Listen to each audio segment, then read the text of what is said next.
community, you just feel incredibly powerless. You're not sure where to start.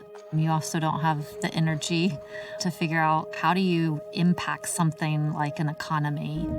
Often what we really need is a new imagination.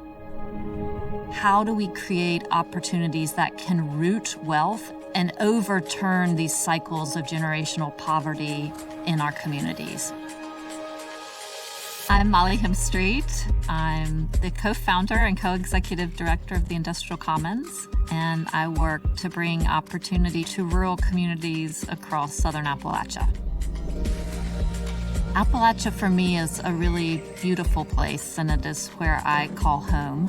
I always think the season I'm in is my most favorite season. There's lots and lots of trees, animals, insects. It's my favorite place to be. It's also a really complex place.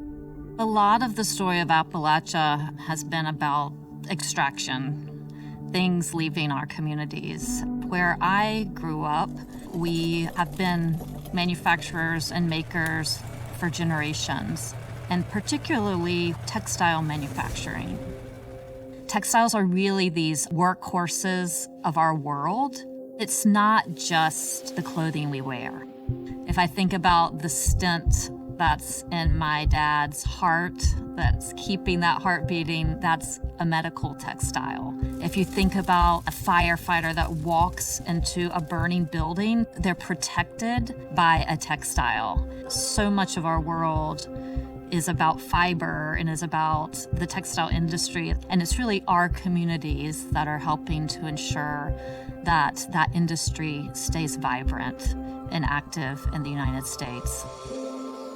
But around the 1990s into the 2000s, that work left, leaving our communities with upwards of 15% unemployment. Entire families just didn't have work. So I really started asking this question of myself, like, what do I do as someone who really wants to stay here, but someone who wants to be sure that there's opportunity, not just for me and my family, but for my friends and neighbors. There were several things that I wanted to be different from what I had seen coming down around me. I wanted this to be a profitable enterprise.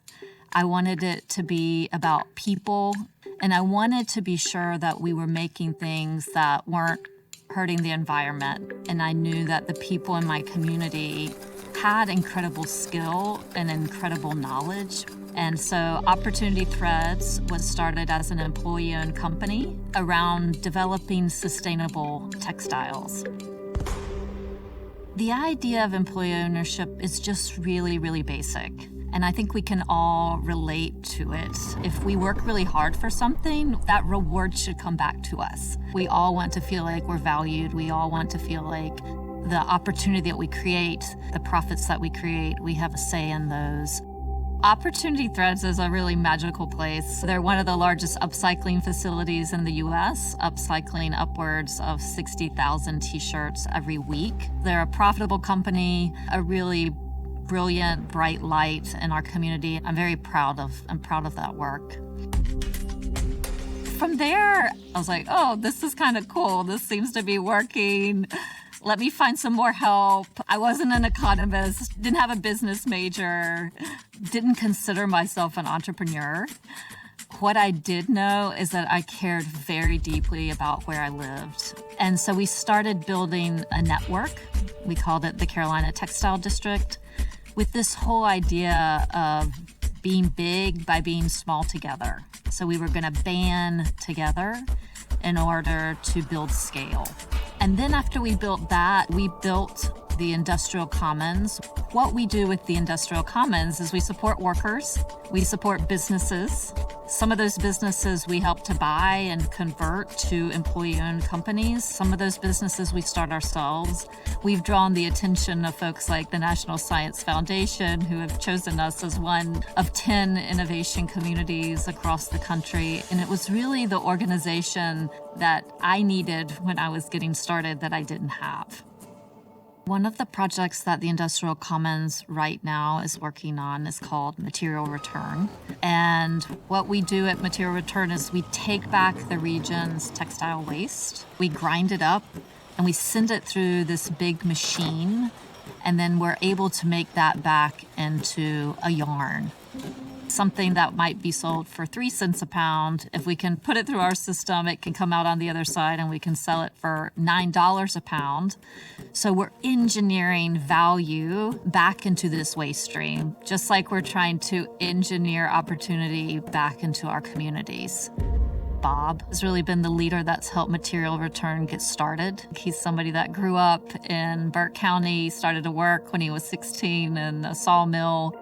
What's so neat about Bob's story is, Bob is still working in manufacturing. In fact, he's working in these same plants where his uncle and his dad used to work. But now he's an owner of that plant. He has a say in what's going to happen at that facility, and he's really one of the leaders. So Bob, for me, really represents why I come to work every day.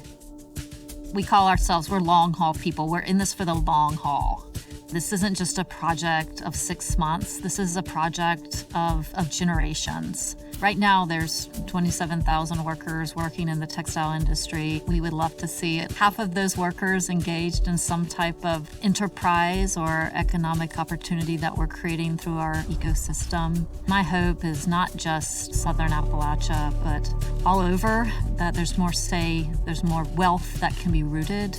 There's less extraction, and there's really just a more thriving working class. Every community has opportunity. Every community has something good in it. Every community has a future where you can show up every day, you can work hard, you can get ahead, but that's not at the expense of the person beside you getting ahead. That there's opportunities for your kids where there's a lightness and there's a joy, where you really feel like you're not staying because you're forced to stay, but you're staying because you've chosen to stay.